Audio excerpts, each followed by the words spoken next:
డొంకేశ్వర్ మండలంలో సైబర్ నేరగాళ్ల ఘరానా మోసం.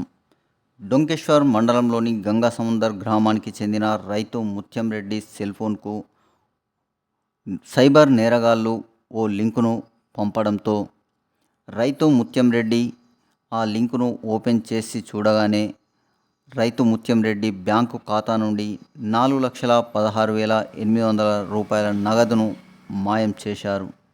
వెంటనే రైతు తేరుకొని బ్యాంకుకు వెళ్ళి ఖాతాను ఫ్రీజ్ చేయించి సైబర్ క్రైమ్ పోలీసులకు ఫిర్యాదు చేసినట్లు బాధితుడు ముత్యంరెడ్డి తెలిపాడు.